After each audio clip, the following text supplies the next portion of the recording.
My name is Gabriele Schwab, and I'm the chair of the Department of Comparative Literature. It is a wonderful occasion and great pleasure for me to introduce our esteemed colleague and friend Ngugi wa Thiong'o's inaugural Comparative Literature lecture. This year, our department decided to begin a new lecture series that features mainly our own faculty and occasionally outside guests. We discussed the fact that all of us lecture widely across the country and the world, but rarely get a chance to become exposed to the new work of our own colleagues here on our own home campus. This lecture series is therefore also an effort to familiarize colleagues with each other's work and to build bridges to other departments and even schools, and thus convey a better sense of the rich body of research that is done in comparative literature. Of course, we had to open this series with our most distinguished colleague, Ngugi wa Thiong'o. Among other things, we celebrate the fact that last year Ngugi received the prestigious UCI medal, and we link this celebration with the School of the Arts. In 3 days from now, drama features the opening night of a play Ngugi wrote in collaboration with Misere Mugo, titled The Trial of Didan Kimati. Ngugi wa Thiong'o is a novelist, playwright, children's book author, and critical theorist whose recognition as one of the foremost contemporary African writers has earned him 2 nominations for the Nobel Prize in Literature. Spanning across 4 decades, Ngugi wa Thiong'o's work includes the novels Weep Not Child in '64, when many of you were even not born yet, The River Between, A Grain of Wheat, Petals of Blood, Devil on the Cross, the first translated from Kikuyu by the author, and most prominently, recently, Wizard of the Crow, which won numerous awards, including the gold medal in fiction for the 2007 California Book Awards. It was his plays and his theater work in Nairobi that led to Ngugi's political persecution and his imprisonment in Kenya almost 30 years ago. These plays include, to mention just a few of the early ones, The Black Hermit, I Will Marry When I Want, and Mother, Sing for Me. An indicator of how convincing his plays are is the fact that once the Kenyan government actually put out an arrest warrant for one of his fictional characters. In addition, Ngugi wa Thiong'o has written a prison diary, Detained, and published the first 2 volumes of a 3-volume memoir. Much more than merely an autobiographical account, these memoirs provide a rare intellectual history of the world from an African perspective. Ngugi wa Thiong'o is not only one of the foremost representatives of world literature today, but also one of the great critical theorists of our time. He can well be considered as a founder of post-colonial theory and the global post-colonial movement. His work in this area began decades before post-colonial studies was established in the US. Ngugi has 8 books on literature and culture in which he develops his theories of literature, culture, translation, colonialism, and post-colonialism. The crucial issue of decolonizing the mind informs all of Ngugi's theoretical work, as it is intimately linked to his dream to change the conditions that confine human life. Ngugi wa Thiong'o has enriched intellectual life at UCI, not only with his outstanding and worldwide distinction as a creative writer and scholar, he has also established the International Center for Writing and Translation as an institutional entity of strategic importance to UCI. As the center's inaugural director, Ngugi brought something to UCI that it didn't have before: a diversity of voices and writers from all over the world, a visible presence of indigenous people, and a continual engagement with people who come together in their commitment toward a decolonization of today's world. We all hope that UCI will finally provide the resources to revive the spirit of the ICWT sooner rather than later. Hint, hint.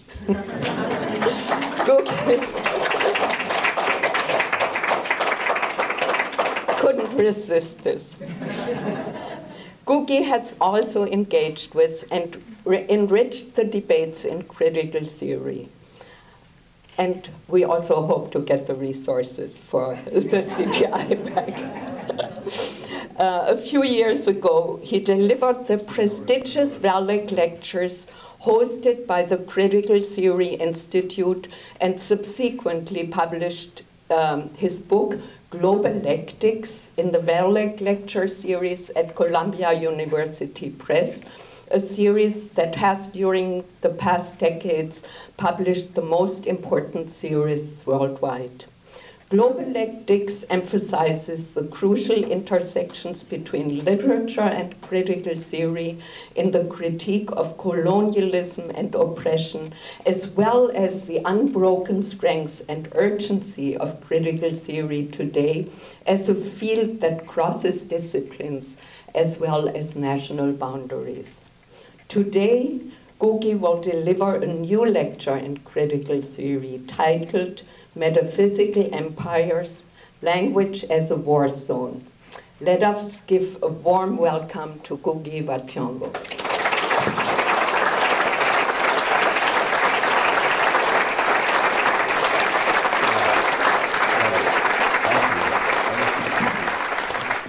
I don't, as you were told, I was born, or rather, a few years before many of you here.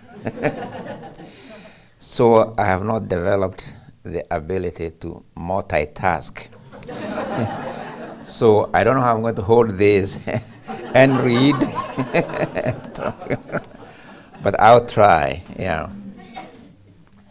You know, first of all, let's say how really I appreciate in really all your presence here.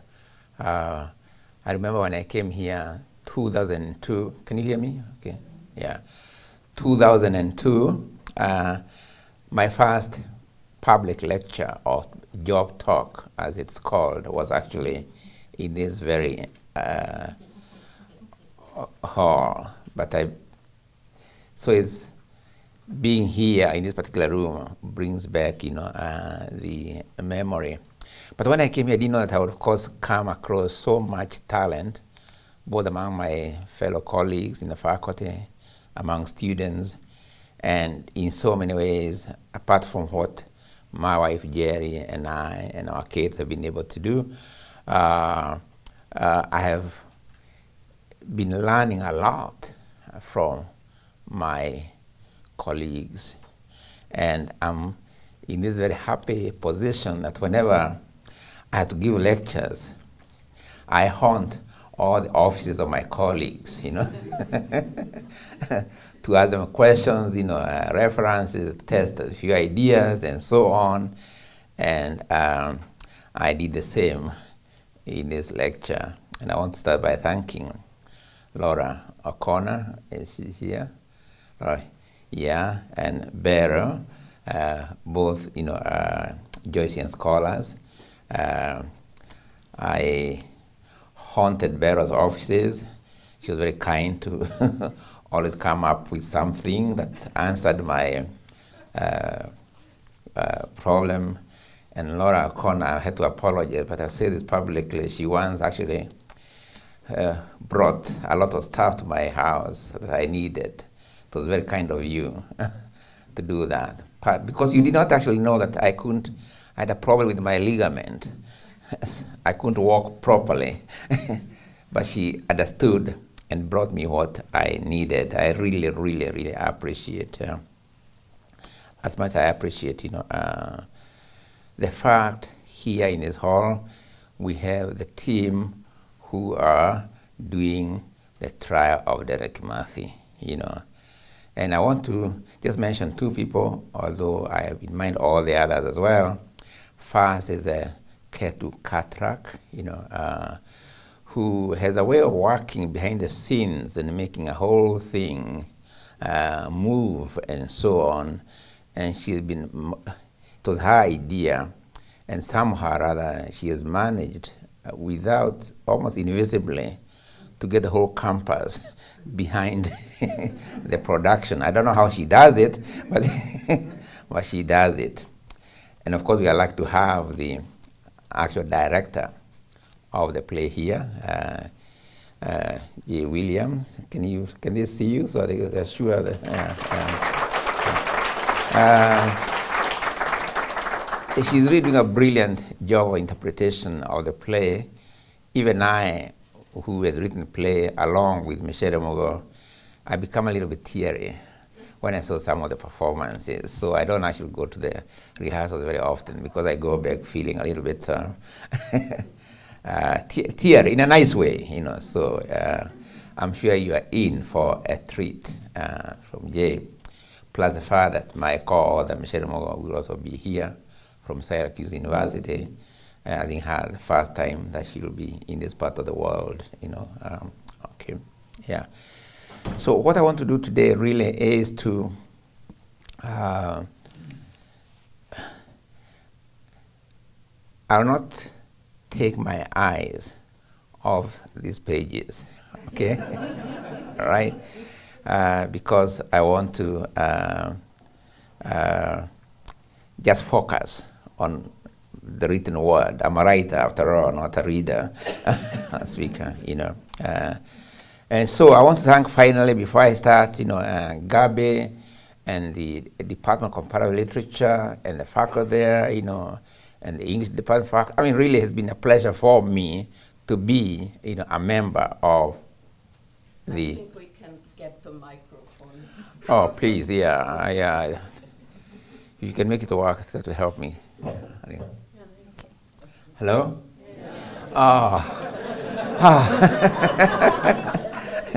That's much better. And I can look a little bit more professorial. Right. Yeah, so without much, let me get into the subject. It's really a subject which fascinates me, the issue of languages, partly because I'm a product of many languages, including English, Gikuyu, Kiswahili, and I love them all. I don't like the idea of they being in a hierarchical relationship, I want them to be in communication. And it's in that context that, I offer this talk, European Metaphysical Empires, Language as a War Zone. In public talks and writing since I published Decolonizing the Mind in 1986, I frequently used the image of the courtroom and the languages of justice to explain the predicament of the majority of Africans who find themselves in a post-colonial state where the entire system of administration, economy, politics, laws, and education is run in an European language spoken only by 10% of the population, almost entirely the middle class. Thus, 90% of the population live outside the governing linguistic loop.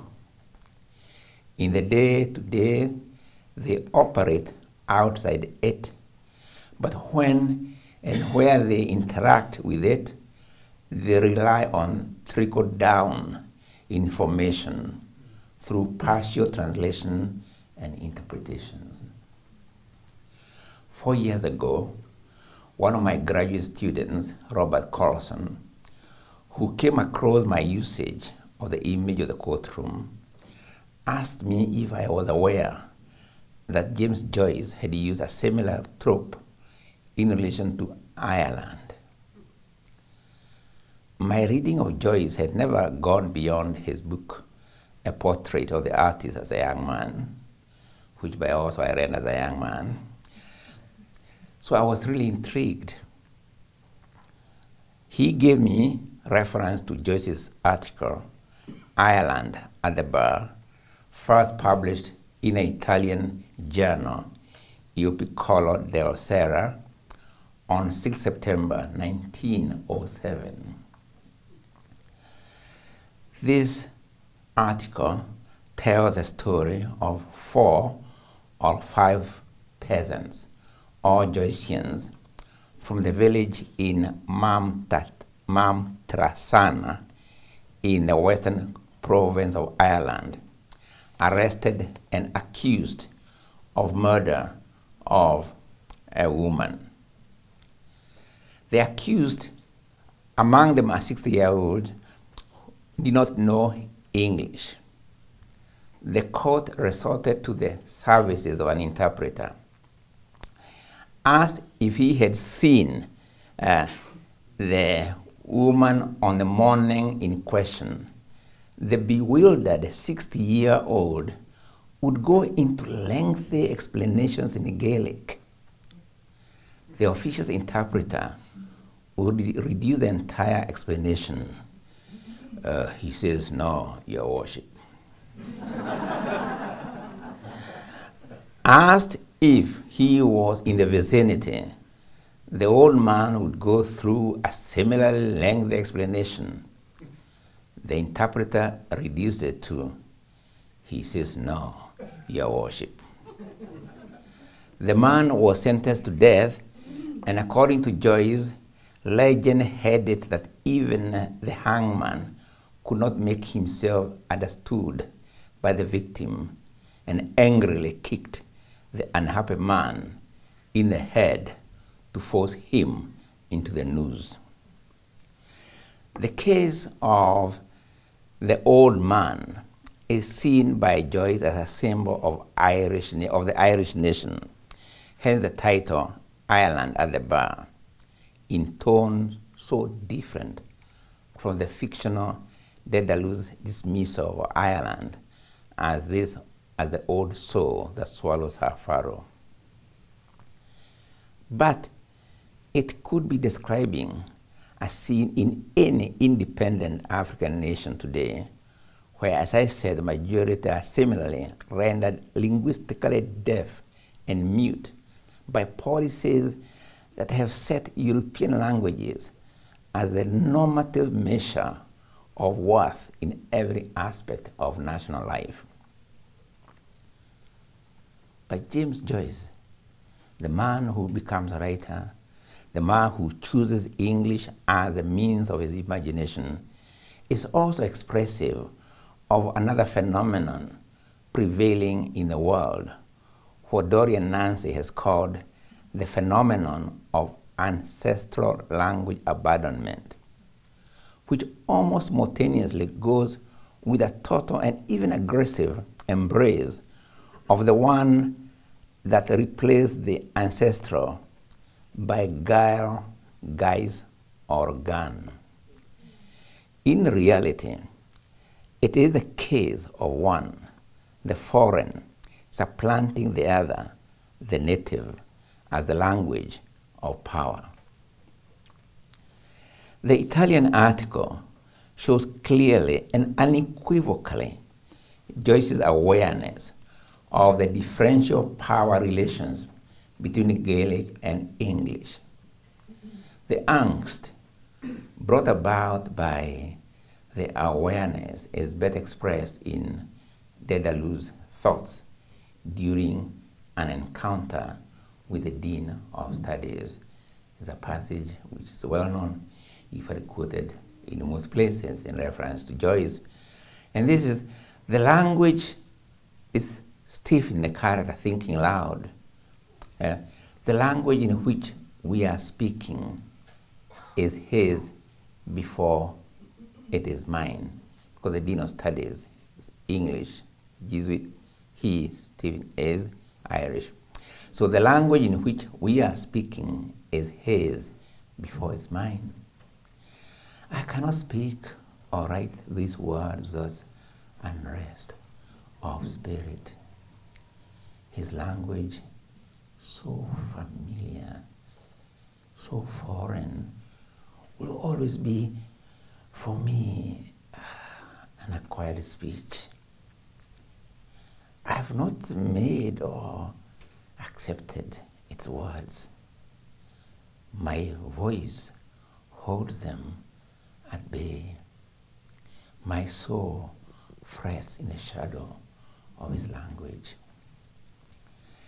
In his fiction, the language issue is the turbulent current that runs below and often disrupts the surface flow of the English stream. But as far as I know, and I stand to correction by Joycean scholars here and outside, except for perhaps for this Stephen Dedalus piece, he never wrote in English, much less in Gaelic, an article on the state of Gaelic equal to the Italian in clarity and eloquence. The fact that he may not have been as well versed in his native language cannot be the sole explanation, since he went on to learn 17 other languages, including the Italian, in which he wrote a piece on Ireland at the bar. Whatever the historical, political, or religious restraints, or even promptings, he settled for English. But if I may borrow the phrase from Laura O'Connor's book, Haunted English, Gaelic haunts his English, as indeed it does the entire Irish Anglo tradition. You note I say Irish Anglo, not Anglo-Irish.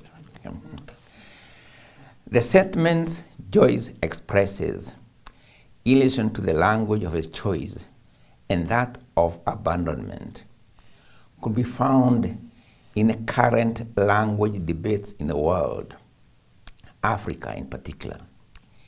Even the astonishment that Stephen Dedalus expresses when he finds that the Tundish word he and the Dean of Studies had argued about was indeed an English word.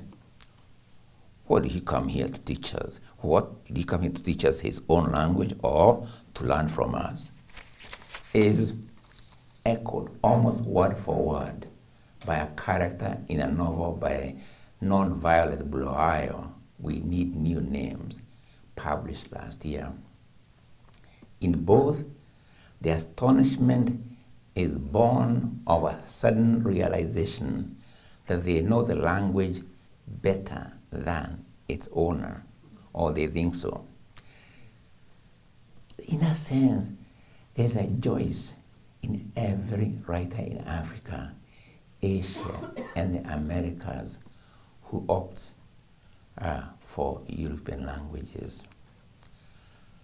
The situation depicted in Joyce's Italian article, or for that matter, Dedalus' astonishment, be it in reference to the Ireland in 1907 or the colonized world as a whole, springs from a long history of conquest. Ireland, it has been said, was England's first colony. Of course, it had its own particularities. Its membership of the United Kingdom meant it participated in imperial ventures abroad, who are a victim of the same ventures at home. Or in other words, resisting colonization at home, assisting colonization abroad. It's a duality emblematized, but not fully explored in Rudyard Kipling's Kim, who, Irish and working class, faithfully plays the game of the empire in India. But as an internal colony of the empire, Ireland became the historical nursery of patterns of power relationships that would be reproduced in states born and others then not born. The changing power relations between English and Gaelic is a case in point. Following the Anglo-Norman conquest and settlement of Ireland, the various occupants of the Crown in London enacted several acts aimed at protecting English language against the subversive encroachment of Irish or Gaelic. As Joyce notes in his other Italian essay, Ireland, Island of Saints and Sages, the Irish had a much more glorious history of literary and intellectual output than the English, and clearly the early English planters were seduced by the vibrancy of the native tongue. Among other penalties, and we're talking about 1366, among other penalties, the 1366 Statute of Kilkenny, the first of others to follow, threatened to confiscate any lands of any English or any living Irish living among them who would use, and I quote, Irish among themselves contrary to the ordinance. We're talking about 1366. By 16th century, the ordinances had failed to achieve their end. So here enters another character in the historical scene. Enter Edmund Spenser of the Shepherd's Calendar and the Fairy Queen. Very interesting, a settler planter in Munster, in Ireland. In 1598, Spenser published his book, A View of Ireland at the Present Time, a dialogic manifesto on how to tame the Irish through the erasure of their memory. Naming and language were the suggested instruments to that end. For as one of the interlocutors in the dialogue says, it had ever been the use of the conqueror to despise the languages of the conquered and to force him by all means to learn his. The conqueror conquered. The book and the sentiment are significant because they come at a time where the nascent European nation states have emerged from, or are emerging from, the linguistic hegemony of Latin and the religious hegemony of the Catholic Church. Rival nationalism is on the rise, and mercantile capitalism is turning colonial and imperial. This follows Europe's discovery of America and the sea route to India. Events that Adam Smith, a celebrated economist, would later describe as revolutionary in their impact on the modern. I'm not sure which gave rise to the other, but nationalism, mercantile capitalism, and colonial expansion fed into each other. Or as Marx put it, the discovery of gold and silver in America, the extermination, enslavement, and entombment of the natives, and turning Africa into a warren for the hunting of black skins were part of the genesis of capital. For a concrete marker, for instance, Queen Elizabeth I of England at the time granted the British East India Company a monopoly for trade to the east of Cape of Good Hope, which is South African tip, on the eve of the new year of 1600. Like other European monarchies and treasuries, she invested in ships that engaged in piracy and slaves, even knighting some of the sea pirates. So when you hear of Somali pirates, please give a thought to, to European piracy in our century. Colonial incursions in Ireland preceded these, but the new concerns with the power relations between English and Gaelic is born of the historical moment of the genesis of global capital. The context in which things happen can change the meaning, the tenor, and implication even of a single statement.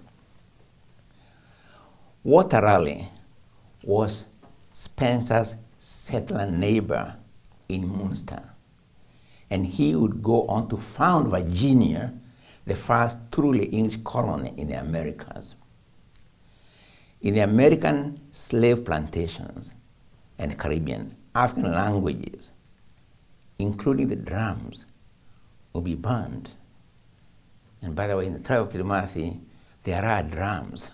Very important because there's a long history of politics of drum in this country as well.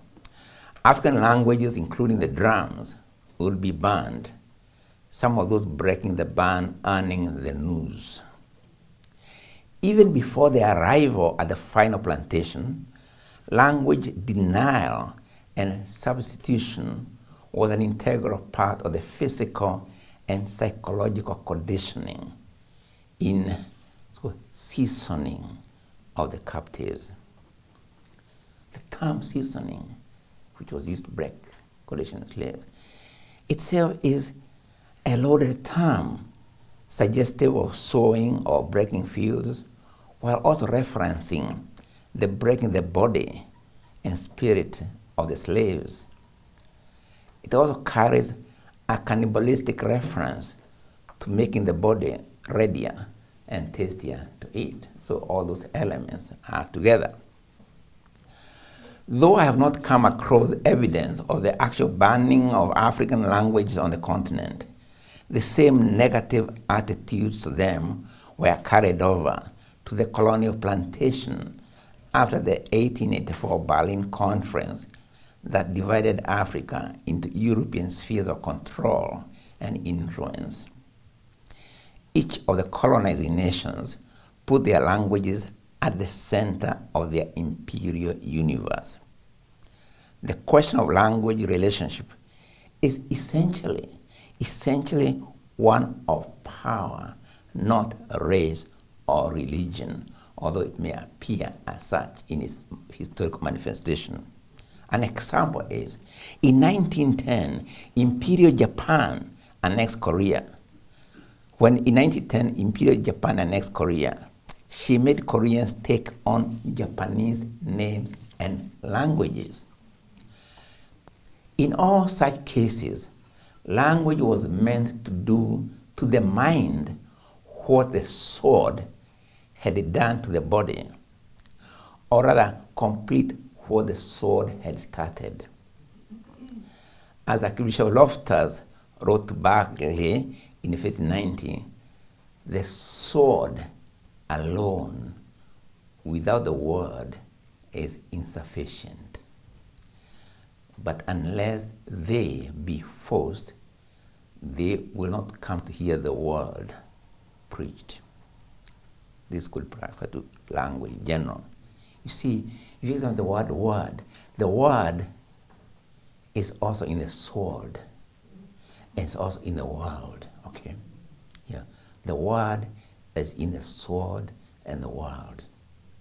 And language was always an integral part of imperial wars, conquest, and subsequent economic and political expansion.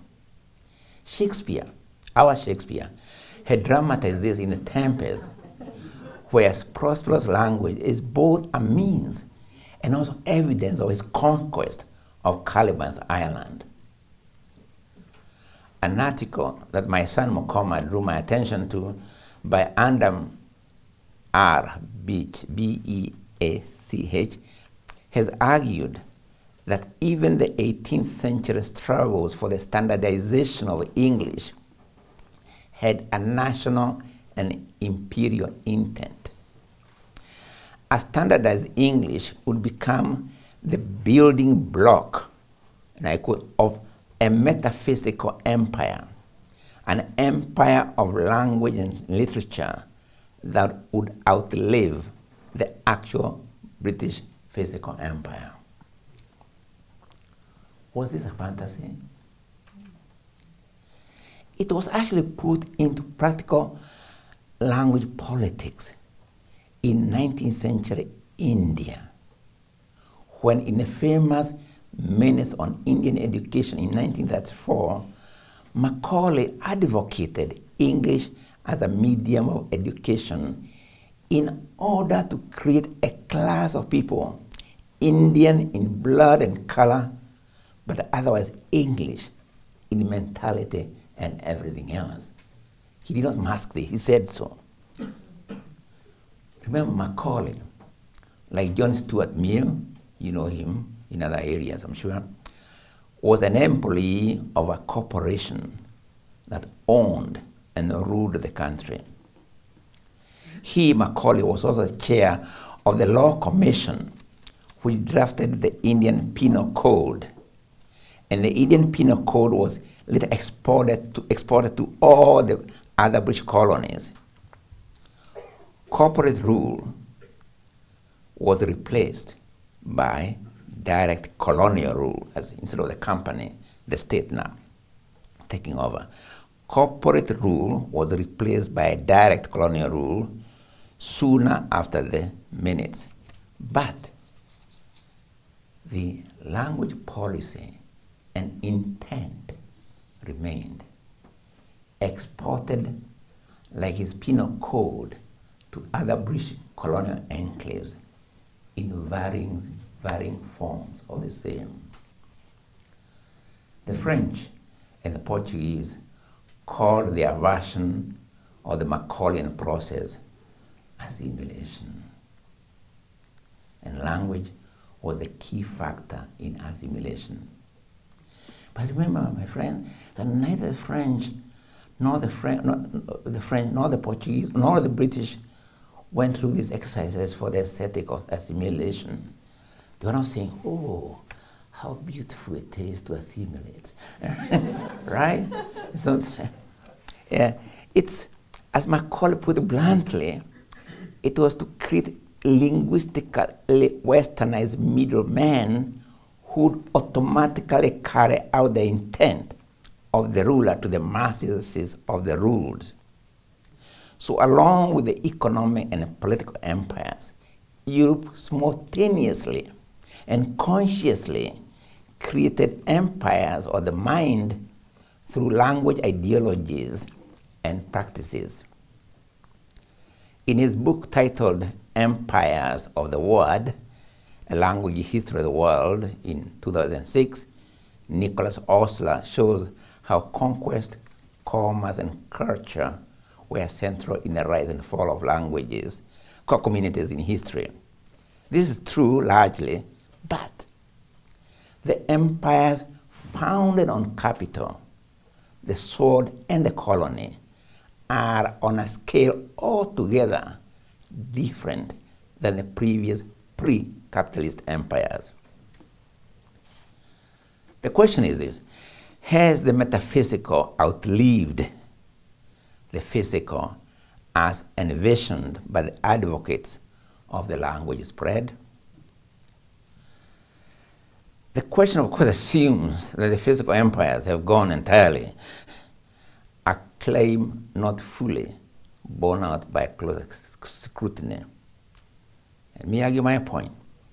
See, the early phase of the empire is forgotten, was actually corporate rule, not direct state rule, the colonial.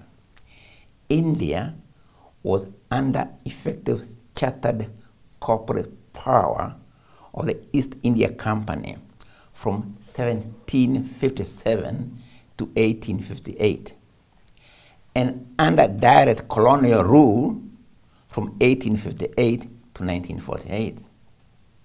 So, in reality, the corporate phase in the case of India was actually the longer than the direct, state, rule from London. Of course, they were both from London, but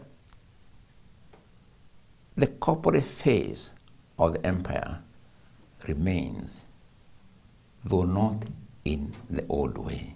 You see, its pre-colonial form has mutated into the post-colonial, almost as if the colonial period proper was a kind of interregnum in the continuing march of corporate history, where royal charters gave corporate rule the political cover it needed then.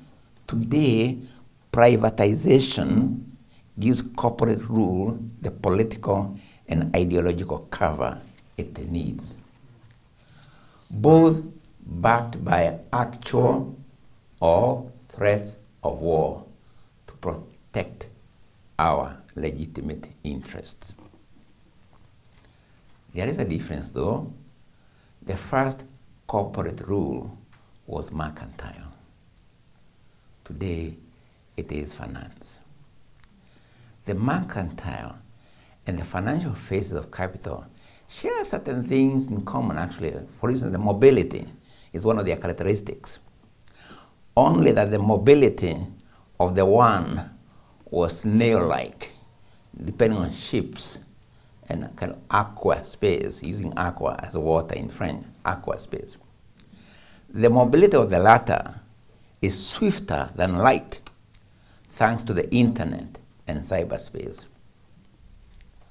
Corporate rule has gone global in a system which in my novel, Wizard of the Crow, I describe as co-colonialism. Its metaphysical reflection has also gone global.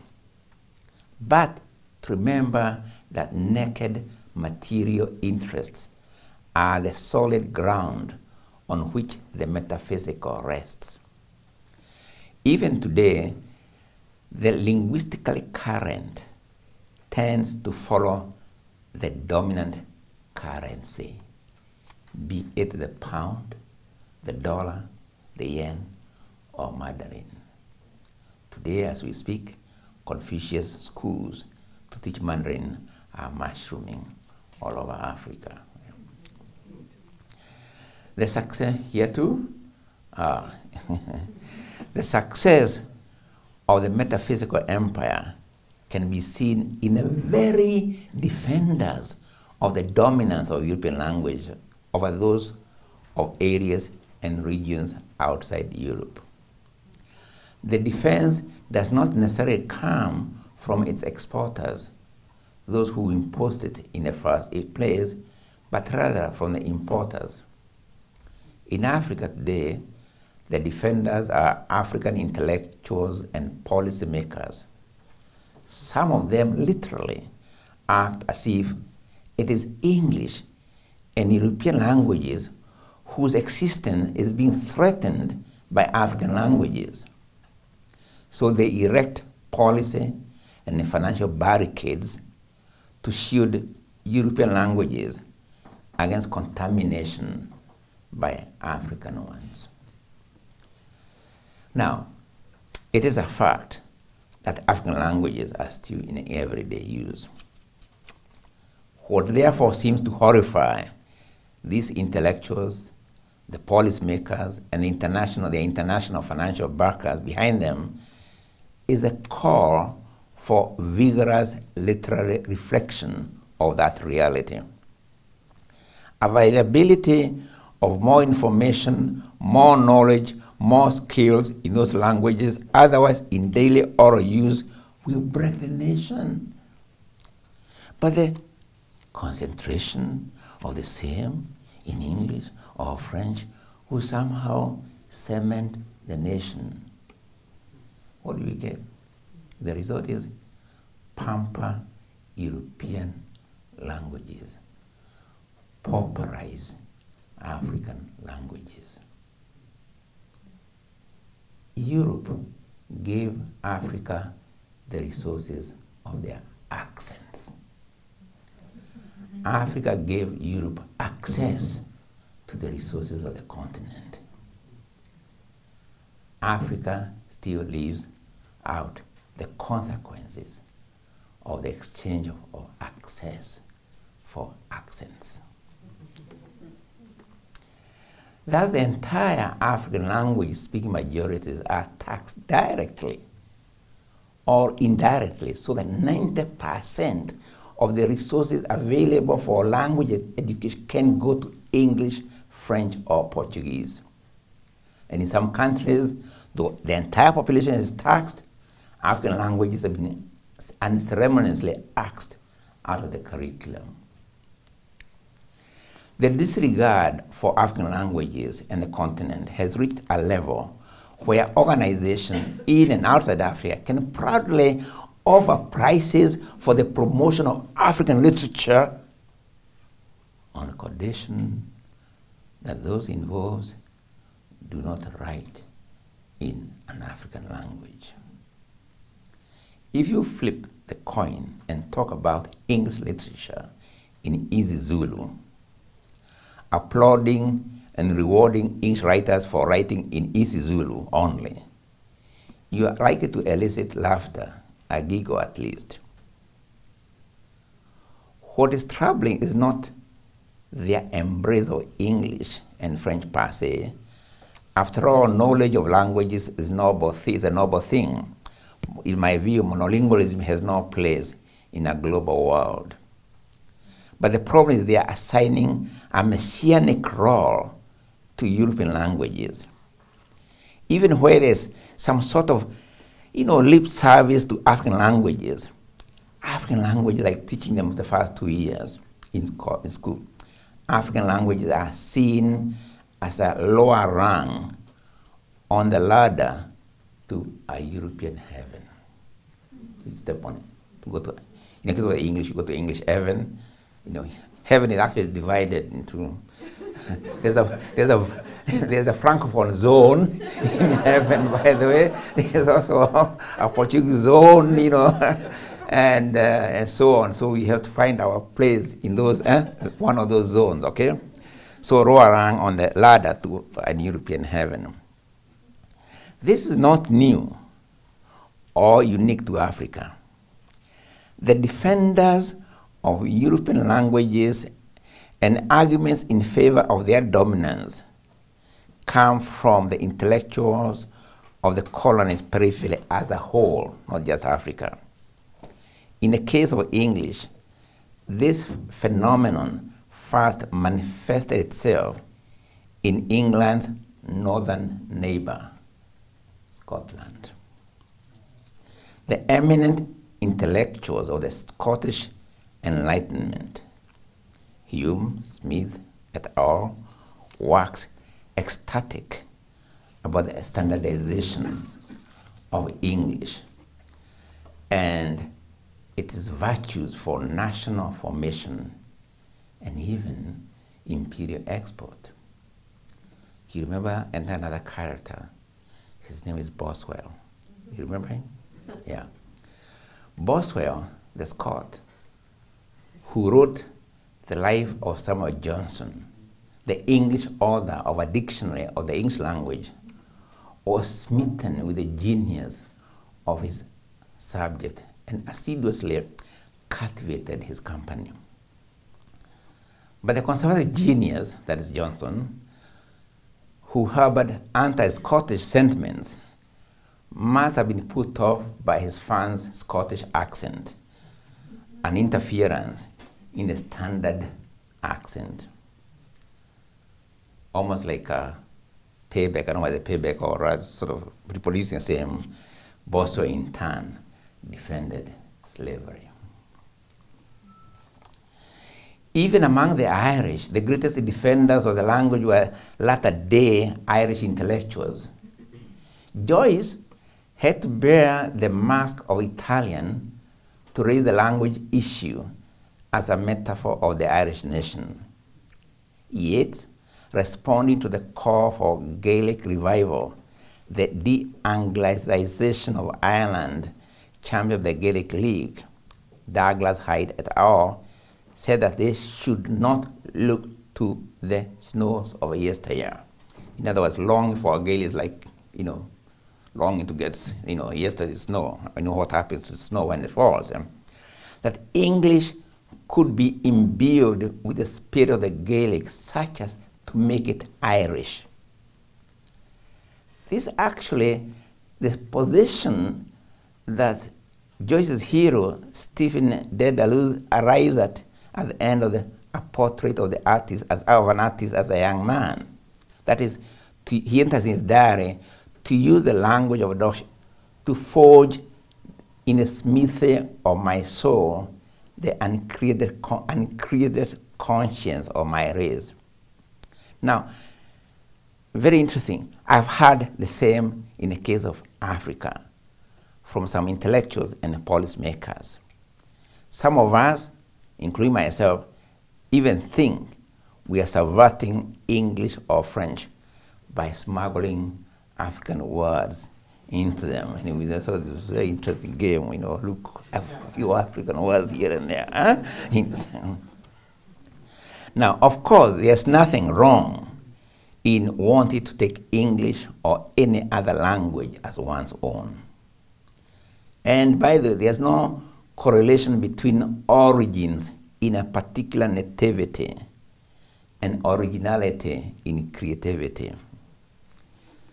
But some advocates, in other words, you can write in any language, really, quite frankly, and do well, But some advocates of English dominance not only want it so, but would actually like to see the literal disappearance of native languages altogether.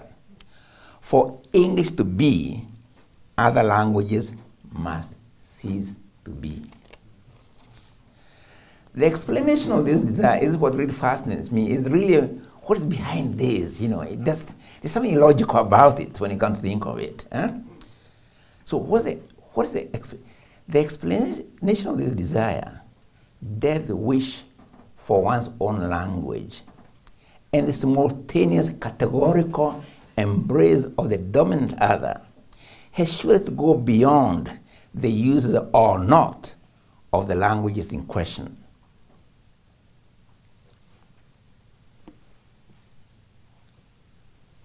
Or the fact of having to engage with the language of power, because wherever you have to engage the language of power, whatever it is, okay? It probably lies in how that sense of dominance was brought about. Laura O'Connor has talked about the cultural violence at the heart of linguistic imperialism, her phrase. But the cultural is a consequence of the physically and factually real. The nearest parallel is the case of physically abused children, whether identifying with their abusers or captives who end up carrying out the mission of their captors with sincerity and resolve even. You see, a common thread in the export of English in Scotland, Wales, Ireland, and Africa was the constant association of extreme humiliation and negativity with the native languages and the corresponding value and prestige accorded English in colonial education factories. Corporal punishment, physical violence that is, was often meted to children caught speaking mother tongue in the school compounds, and additionally made to perform acts of shame, like carrying objects that proclaimed their stupidity, or made to swallow filth in some cases. Up to 1980s, Scottish use was still prohibited in schools. Up to 1980s, that is.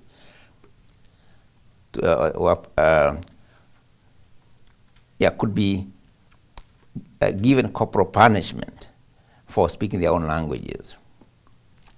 And in 1993, my assistant Barbara Calder found this for me. In 1993, a man was arrested for having spoken Scots in court proceedings. He was arrested for contempt of court for speaking Scottish in Scotland.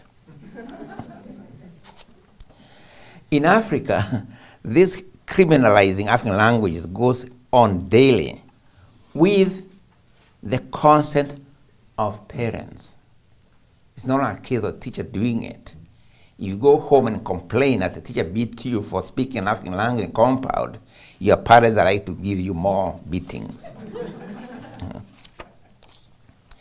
So one set of languages was associated with defeat, shame, incoherence, savagery even, and the other with modernity, science, rationality, humanity, conquest.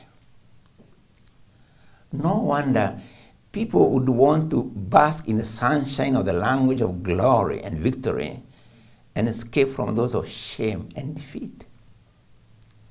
This is actually reminiscent of, the psychologist Skinner's notion of instrumental or operant conditioning as reinforcements for the desired behavior, English in this case, and punishment for the undesired, that is the native. Okay. He calls this kind of thing operant conditioning. In the end, the operant generates a Pavlovian state. You know how you associate certain things, so even afterwards, even the sound of it generates the other. So Pavlovian state, that is, for instance, the sound of the word English immediately conjuring intelligence, modernity, complexity, universality.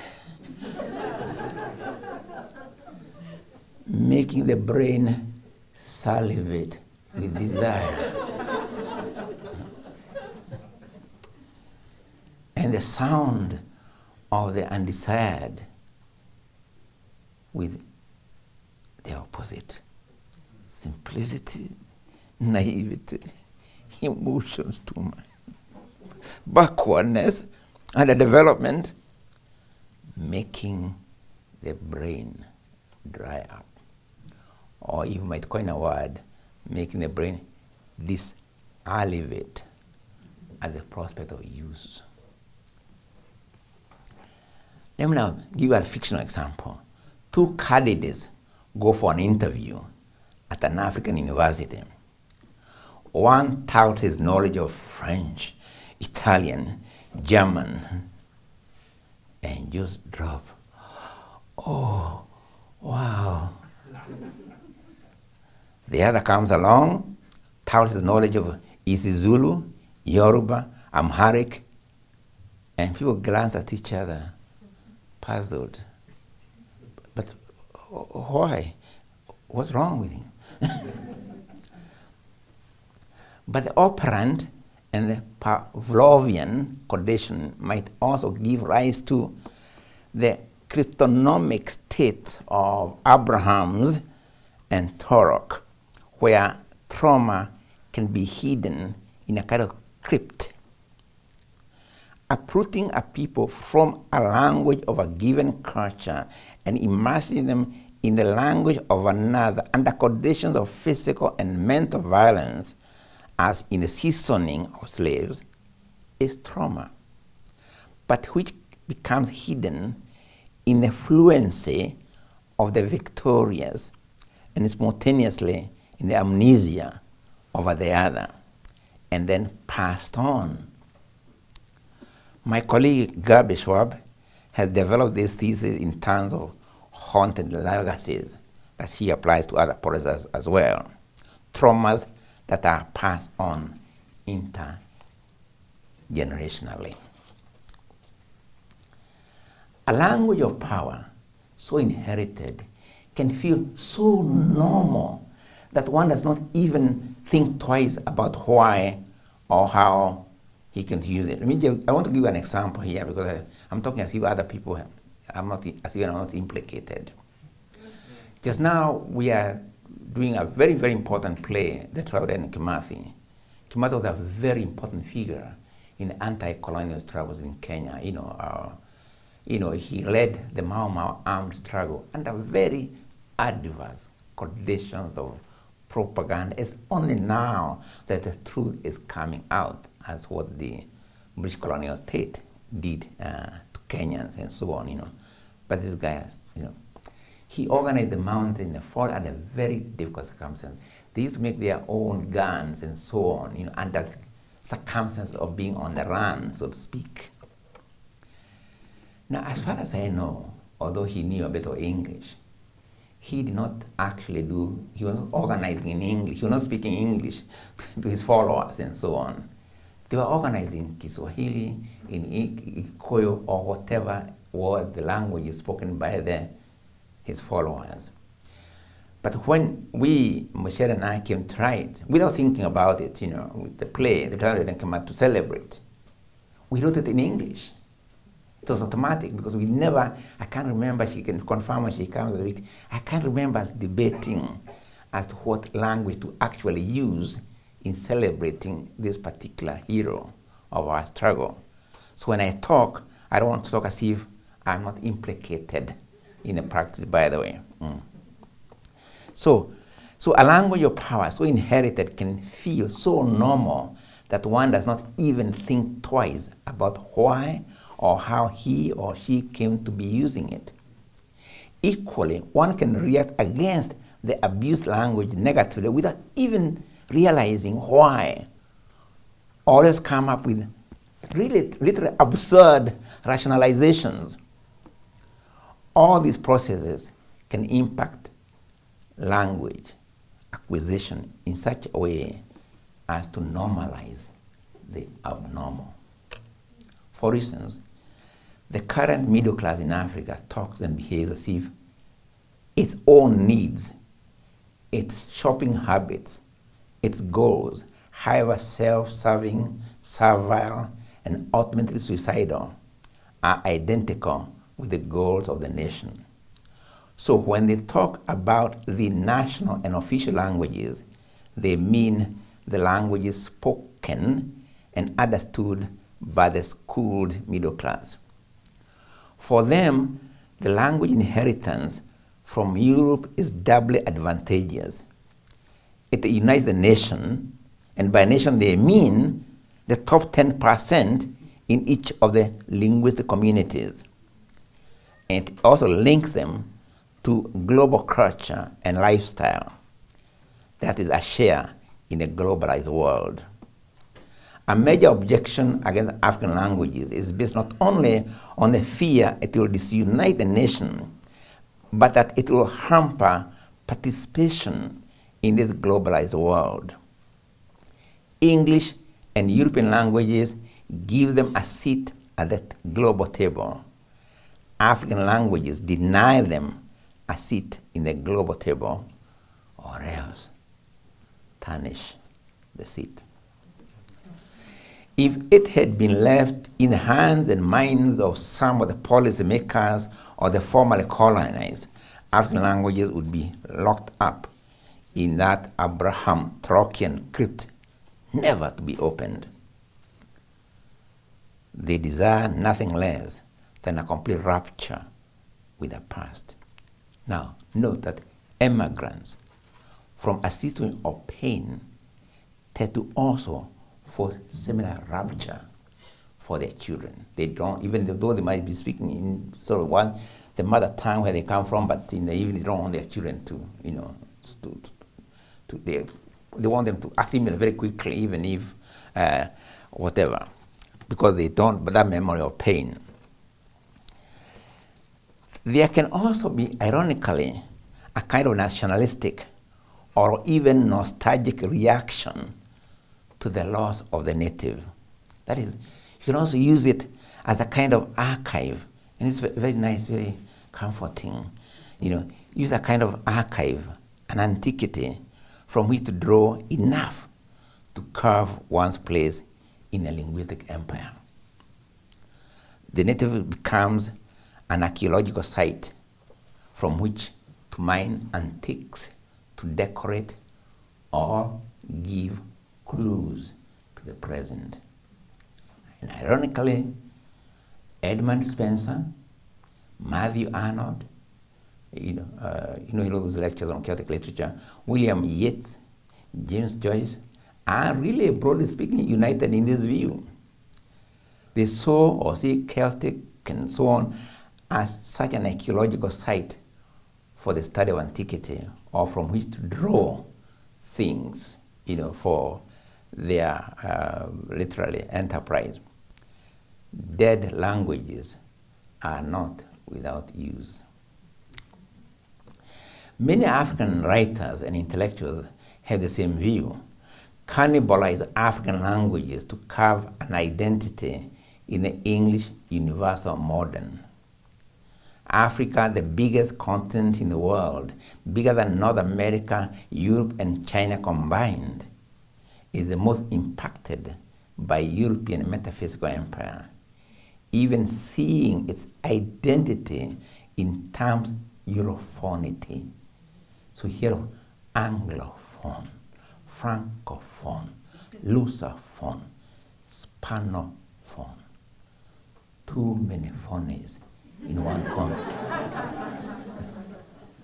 With too many phonies in one continent, don't you think?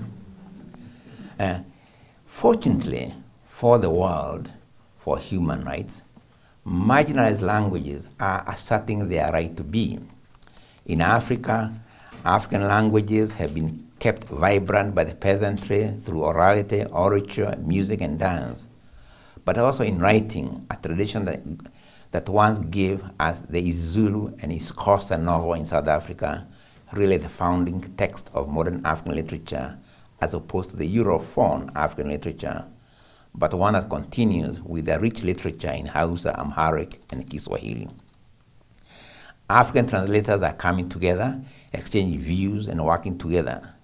Some publishers continue actually to give space to writings in African languages, and even a few English language journals have begun to carry pieces in African languages in translation or direct, both in African languages and also in translation.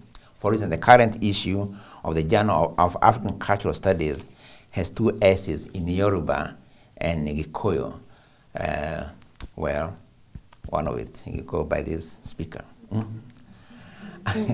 A recent issue of Istanbul Review carries the work of the Ugandan poet Susan Kiguli in both Luganda, the original, and in English translation.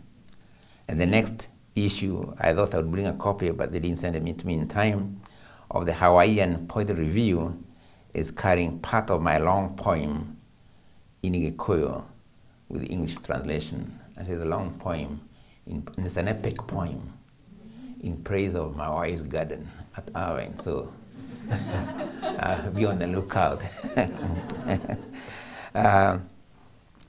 In terms of rewards and visibility, there's actually, I found this in the internet, Mnet Literary Awards in South Africa have pointed the way forward, where others give prizes on condition that African participants don't write in African languages. This South African-based venture recognizes that African languages are legitimate means of creativity and imagination. And among the 2013 winners were novels in Setswana, Ndebele, Shivanda, in addition to English and Afrikaans. There has also Caribbean, You can't think, one of the things interesting about Africa, you can never think of Africa, no matter what you think about history, politics, without the contribution of the diaspora.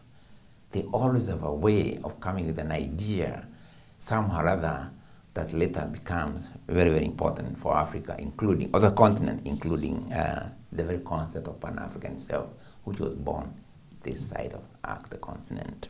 Yeah. And I want to mention this because he really fascinates me a lot.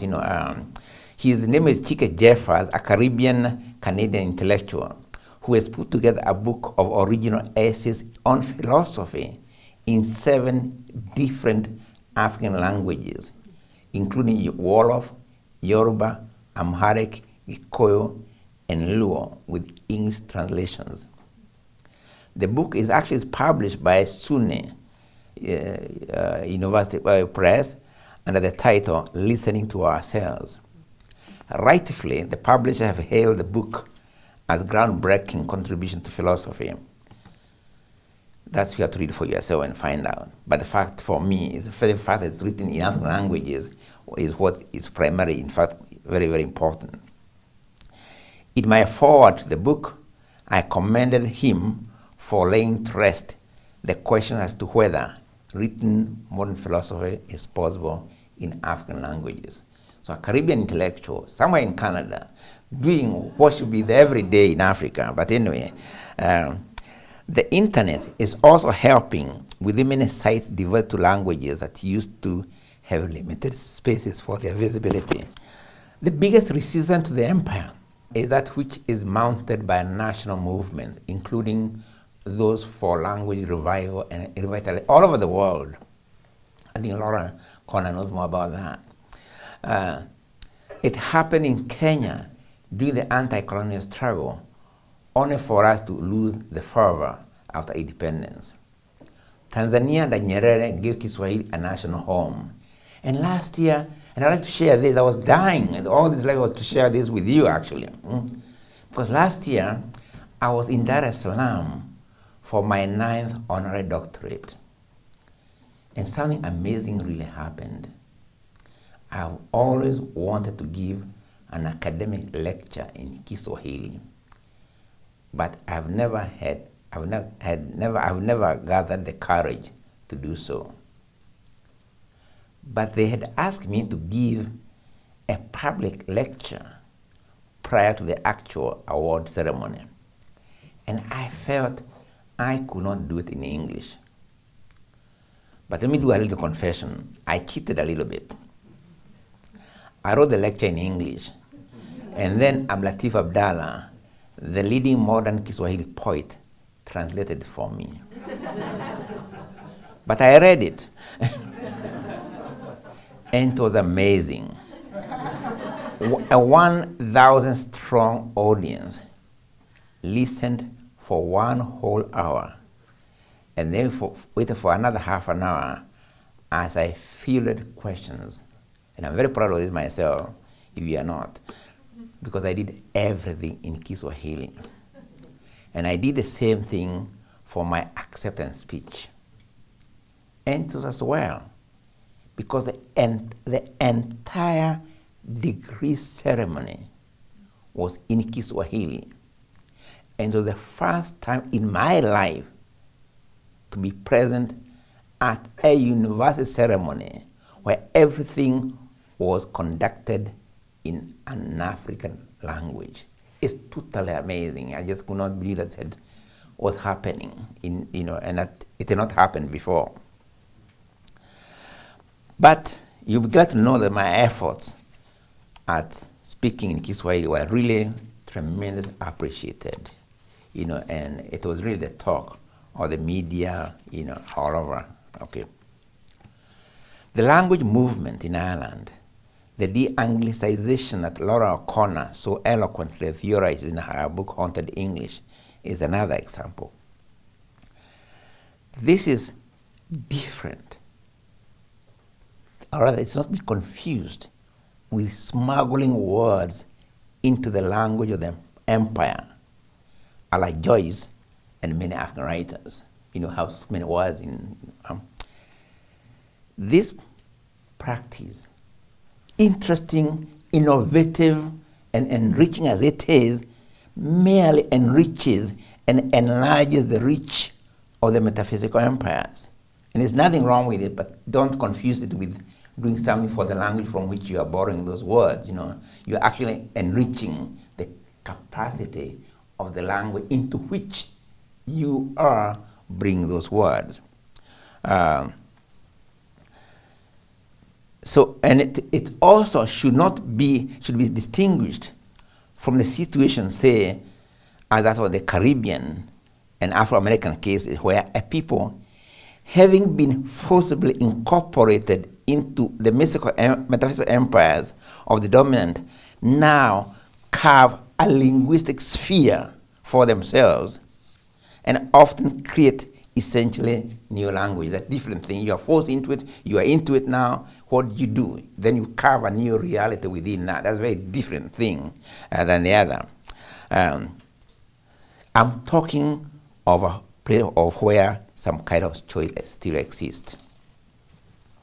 James Joyce was fluent in Greek, French, German, and Italian, and chose to write English, as I do, and many others. But there's a nation from Asia answer to James Joyce. And guess who? His name was Rabindranath Tagore. Tagore wrote in Bengali and also in English sometimes, and he got the Nobel Prize at about the time Joyce was writing his portrait from Trieste in Italy. I've been told one story like this, it goes like this. I was told of how once a well-known young Punjabi writer visited Tagore and talked of the many languages he knew, like young, talking of this and this, So Tagore turns, yes, very good. But do you know your mother tongue? Asked Tagore. Oh, no, answered the visitor. Then Tagore says, then you don't know any language at all. And that's how the great Bharaj Sani came to write in Punjabi. This was a story that I often resorted to for strength and hope when in 1978, I languished in a maximum security prison of a language and theater. But there is actually an Irish answer to Joyce's choice in the person of Nuala Tom Nile. Is that what you say? Huh? Nigono? Yeah, Nigono. Yeah. Like I used the one Nuala for time being. I'll get the correct pronunciation from and a lot of this. Like Joyce, she is fluent in many languages: English, Turkish, French, German, and Dutch. I think she even got an English degree. But she has chosen to write in Irish. Her essay, Why I Choose to Write in Irish, the corpse that sits up and talks back, in her book Selected Essays, encapsulates the issue of languages that are captives of the European metaphysical empires. See, these empires have stolen the identity of the languages they dominate.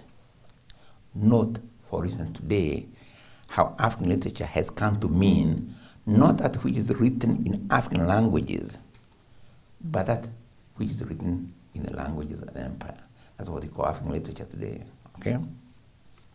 This is what she says.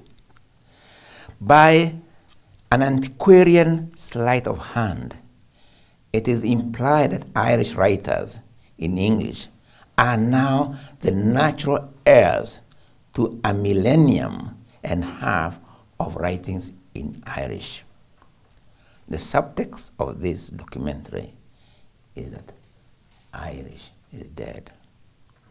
So, what does it make me and many other writers of the modern literature in Irish? A walking ghost? A linguistic spectre? But, she says, she's not about to concede their right to a cultural identity procured at the expense of our existence, or that of her language. She says she could see how it suited some people to see Irish literature as a dying beast, so the sooner so that the sooner it lies down and dies, the better, so that they can cannibalize it with great equanimity. When she does that, she's actually speaking to beyond Ireland. She's speaking to the post-colonial world. Gaelic, she says, of course I'm saying Gaelic is in a different position vis-a-vis the English within Ireland. In time, it has come to be a minority, whereas in Africa, each of the African language communities are actually a majority vis-a-vis the English-speaking community.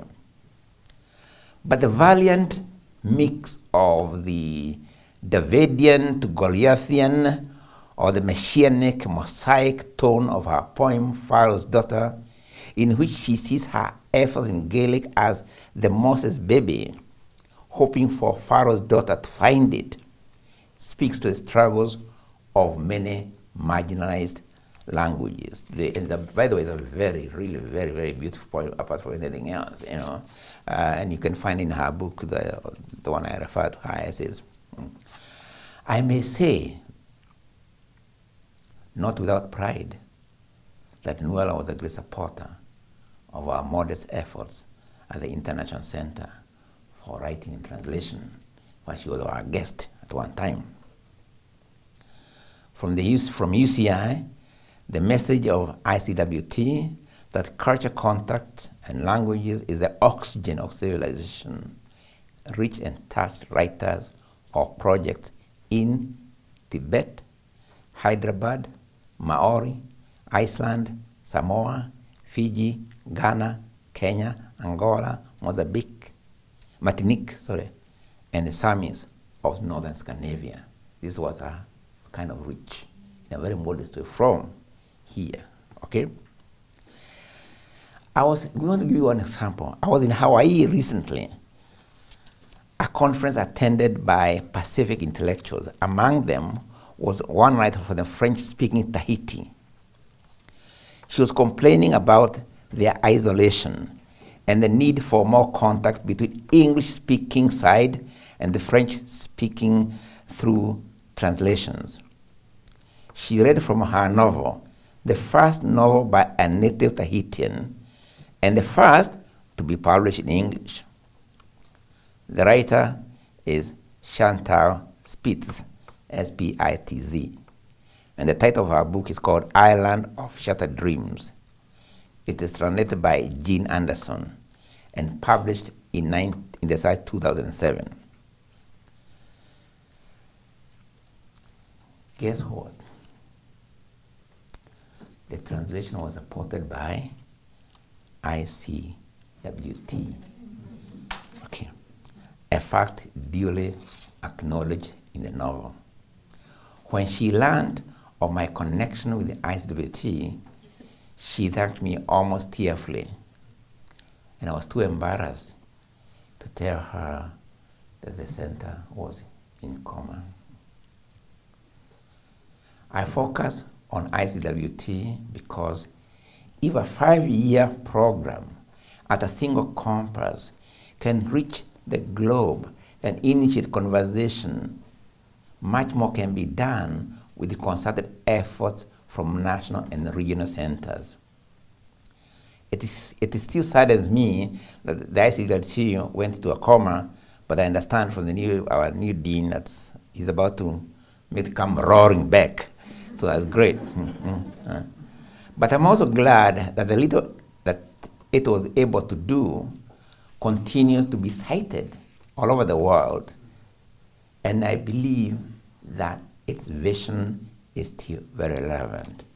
And it was this: translation between languages, between the marginalized and the dominant, and between the marginalized, so each and every way. And this remains basic to the worldwide resistance to metaphysical empires. I'm sure many more languages, big and small, in Africa and elsewhere, can share the claims in Nuala's statement that Irish is a language of beauty, historical significance, ancient truths, and an immense propensity for poetic expression through its everyday use. And I believe that all languages, big and small, have a lot to contribute to our common humanity if freed from the hierarchies of languages, the last stand of colonial classification, and the main ideological pillar of metaphysical empires. Thank you.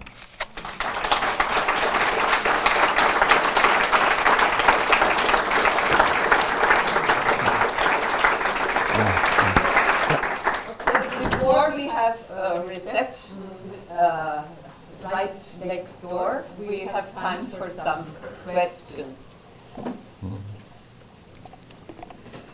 Yes, please, in the back. Yeah, you're stating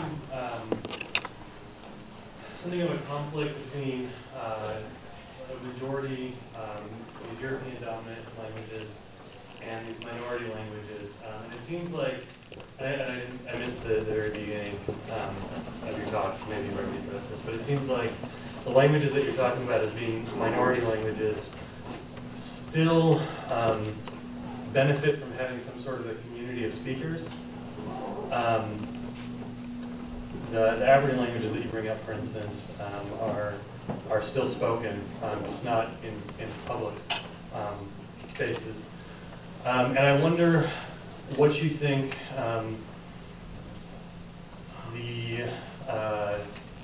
how the problem translates into cases where we have languages where there might not be any speakers anymore. There are a number of African languages and North American languages that are in this problem, right? Of having people that still live from these cultures, but no record existing of a language whereby they could educate themselves. What do you think the opportunity is here for something like a revolutionary practice, and what do you think the situation is? Actually, I think there's one, I'm not sure about this, somebody can help me here. Yeah, how do you want to go about this? Yeah. Let me answer this. It fascinates me, this particular one, because first of all, let me just tell you this. I'm digressing. I'm a storyteller, so I tend to digress a little bit. Okay. Let me tell you, I don't know whether, you may not have been here at the founding of ICWT, but the principle on which we worked was this. It's a very simple principle which can work anywhere, quite frankly. You know, it's a principle we call from here to there. That's you start from wherever you are. I mean, this and so the whole progress moving forward is a continuous interaction of here to there and so on. You know, whereas the other process takes people from here and want to lock them to there and cut any connection between there and here, or if there has a connection, it's only from there to here, and that kind of thing. So we said, okay, so you are in ICWT, how do you communicate with the world? We shall not go into the world, we shall go to the world from here, ICWT, you know. So in terms of language communication, we said, does this work in principle? Okay, which are the most marginalized languages here? It's not even African American speech and so on, it's actually Native American. So if you remember, our first event here in this particular room was actually an event involving Native American writers. And in fact, for those who were here, on that occasion, there was a lot of drama that took place here. In fact, I mean, the police almost, I don't know why the police came on, I can't remember exactly what happened. There was actually a lot of tension in a way, in a good kind of way that took place here. So it can be done. I mean, anything is just, it's so simple. The question of here to there, you know, it's a principle which I even sometimes extend into questions of condition of how people are. People worry about when there's, of course, there's things to worry about, you know, how or where one was born and so on. But wherever you're born, whatever you're born into, biologically or whatever, that should not be a matter of debate or whatever. It's a fact. That's your starting point. Is the only issue is really what you do with that starting point. So for me, the idea of starting point has become very, very important in my thinking. So anyway, it can be done in this way that those who are involved in it, it needs only maybe one person from the community, 2, 3, and so on. It doesn't have to be this how we think of movement. We think of movement something too much in terms of the results, where they are big and mushrooming and so on. But they don't begin in that way. They begin with a seed. One seed, you know, I mean, this is what you plant in the ground, and tomorrow when you go there, of course, when I was young, by the way, and I don't want to digress, my brother and I used to plant seeds, or plants. Oh, no, see, but unfortunately, we could never sleep. We would wake up in the morning and go and take it out to see whether it's grown. He went on doing this. Of course, this didn't really help in the growth very much. But I'm saying it can be done. And I think there's one Native American language which was taught, I think, a Japanese scholar or something in Berkeley.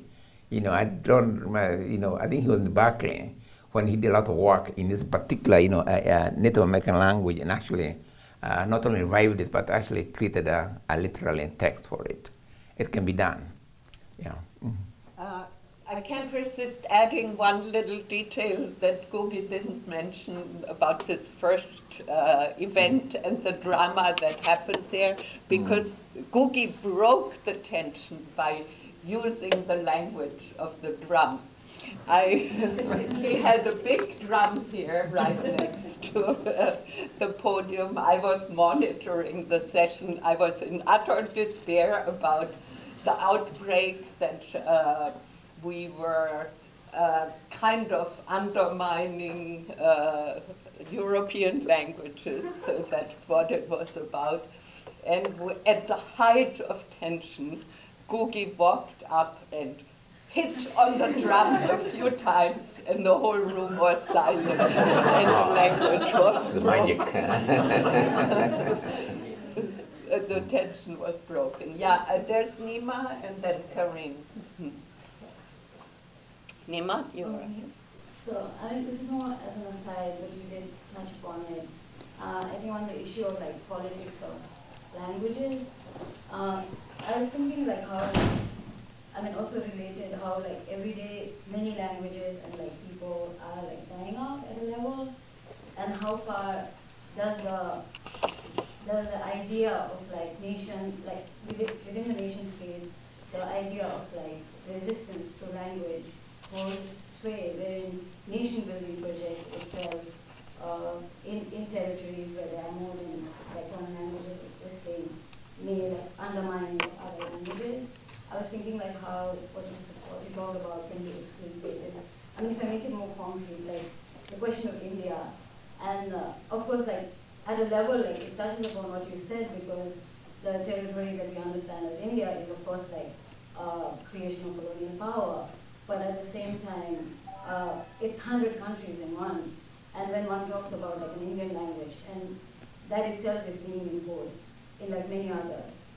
I mean, an underside of the joke is like I come from Darjeeling, and I come from Darjeeling, and you quoted Tagore, and Darjeeling, like the joke is like it's a colony of Bengal, because like Bengali is like forced upon. So I was thinking like how this, like what you talked about, which is very helpful, can be, I mean, can it be like contained within like the frames of nation states, or do we need something like larger, like globally, to like talk about like saving languages or like keeping them? Actually, this is, first of all, I should have mentioned here by the mentor that just in terms of, by the way, efforts at revitalization of languages, you know, some global bodies like UNESCO I have been very, very good at this, you know. And I know this because I was actually, I'm a signatory to the Barcelona 1996, I think it was the Universal Declaration of Linguistic Rights, which had been organized by, I think, UNESCO. So there this, and even the Universal Declaration of Human Rights, there's a clause actually, you know, so generally at the United Nations level, there is a recognition that language, even if it's spoken by 5 people, it is a human right. Just like your physicality and so on. It's not something which anybody should question your right to it, no matter what. But you see the problem, that's why I think the question of language relation is a question of power relationship. You know, and seen particularly in this whole notion of hierarchy, the one I was talking about, which we really need to find a way of collapsing, you know, because hierarchy has a way of reproducing itself like this, you know. My language, first of all, we see it in reality. In North Africa, for example, give an example. North Africa, Arabic, nationally in North Africa, some used to assume that Arabic is being oppressed by French. But Arabic itself suppressed, you know, what they call Berber language. They've got other names now, but I'm going to use the one which used to be used, Berber languages, okay? Right? So, and you find the same way everywhere. Spanish in Spain, suppressing other languages, Catalonia and others, and so on, you know. Spain in South America, suppressing native South American languages. But what about Spanish here in America? Is fighting for such to be recognized, you know, okay? So there's this tendency all the time. You want freedom for your own language, but you have no problem if oppresses another. Because we come to think of language in terms of hierarchy. My language is better than yours. But the moment actually you concede that my language is better than yours, you're also simultaneously conceding that there may be another language which is better than yours. You're actually conceding that another people have a right to say they're superior to yours, you know. But think of the other way around, where there is, even within India, this, and I know, by the way, I know what you mean, because my wife and I were in India actually 1997, I believe. I can't remember. Mombi had just been born. It might have been Mombi, was it she? Yeah. She was actually, she had just been born, or rather, she was 1 year old, but she didn't come with us. She cried, man. Anyway, I was there because of, you know, the way I like Gandhi. We revere him in Africa. And I was going on about Gandhi and so on, you know, in this hall, you know. Think I would get, of course, well, not, I got applause, all right, but I also got dissent. People came to give inside, he may not mean the same thing for everybody in India. Now, the other thing was Hindi. I keep applauding the fact Hindi they have now. You see India, you know, Hindi, you know. And I was in Hyderabad when I was saying this, I remember. And I was not very well received. That aspect of my talk was not very well received because they have other issues with Hindi. Now, if you come to think of it, it's not so much, there's nothing wrong with Hindi any more than there's anything wrong in Bengali or any other language for that matter. Because they've all something to give, and very beautiful. All languages really are they have tremendous potentiality and forgiving to each other.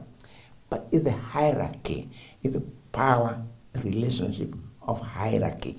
That is the problem.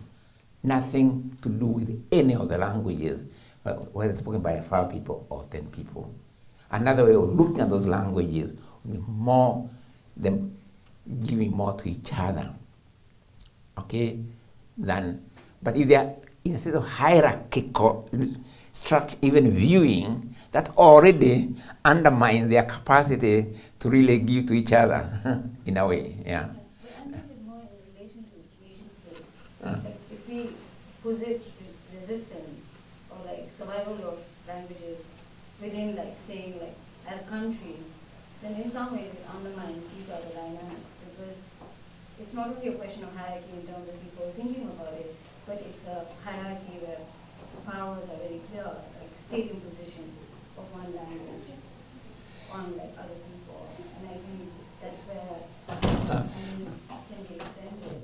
But this is what I mean. That the very state, you see, the concept of, the nation state has been that is one language. That whole concept is what has been actually problematic. We cannot think of a state in any other form apart from one language. We cannot think of states in a different way. Where languages also communicate, they are equal. But you see, because the natural tendency for human beings is there may be one or two languages which then help in intra-language communication. It will be there. Because like now, we are speaking in English and I'm quite happy. Right? You and I, you from India, originally, and I from Kenya originally, and now we are communicating. Not in the Bengali or Hindi or or any other, or your language or my language, but another language, and that's fine. As long as that doesn't mean that then the suppression of my own or yours, And the ideal would be when you and I can also, your language, my language, can also talk, directly, yeah. And it can happen within a nation state also, yeah. Okay, we can have one short question and perhaps shorter answer, because we need to go over to our food, and we can still continue to talk to Ngugi at the reception. But my question is very short. I really want to thank you for this series of lectures that you're going to give. In your studies of empires and imperialism, have you ever looked at Ottoman Empire? Or are you planning to look at Ottoman Empire? Ottoman. Ottoman. I'm very fascinated by it. Actually, if you are working on that, I'd like to talk to you about, because I'm interested, particularly not so much in empire, related to East Africa, particularly in 16th century, 17th century, that period of 17th century. I'm really very fascinated in that whole area. And I would not mind further conversation on this. Yeah. Yeah, he'll come to haunt your office. Yeah. And, yeah. So let's thank Ngugi. Thank you. Thank you.